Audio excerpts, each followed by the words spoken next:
U.S. President Donald Trump let Canada know how he really feels Wednesday, sharpening his tariff threat, calling out Chrystia Freeland and claiming he denied Justin Trudeau a bilateral meeting, all because of the federal government's hard bargaining on North American trade. Trump made the comments late Wednesday during a freewheeling news conference at the end of his 2 days at the United Nations General Assembly. He was asked if he had denied Trudeau a request for FaceTime while the two leaders were at the UN. "Yeah, I did," Trump said. "His tariffs are too high and he doesn't seem to want to move. And I've told him, forget about it," but the president wasn't done.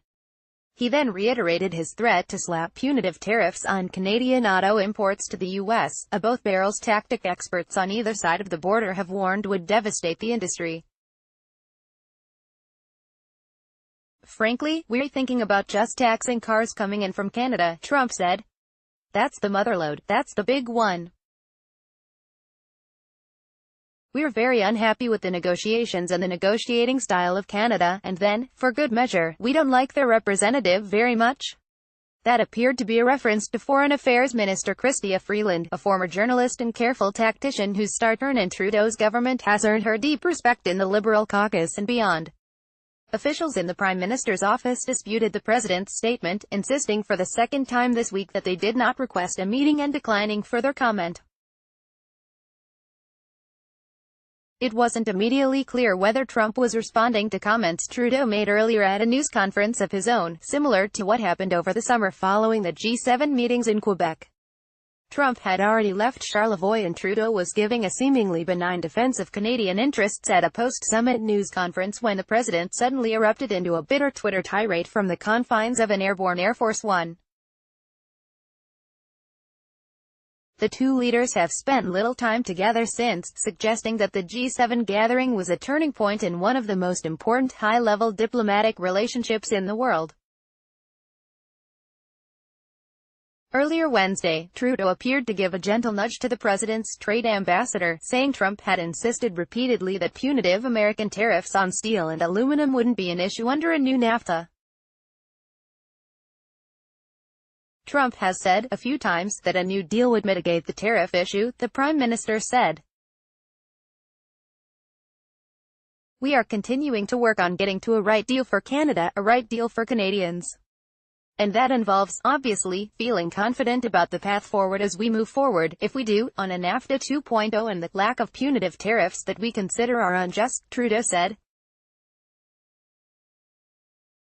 The pressure, of course, is mounting.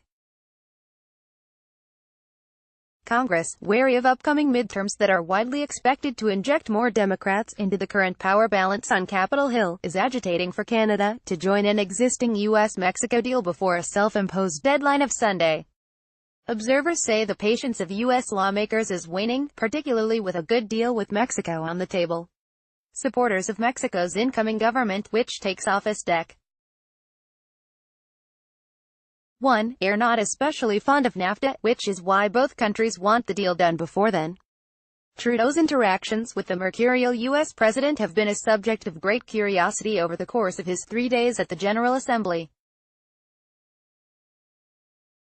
First, there were the comments from U.S.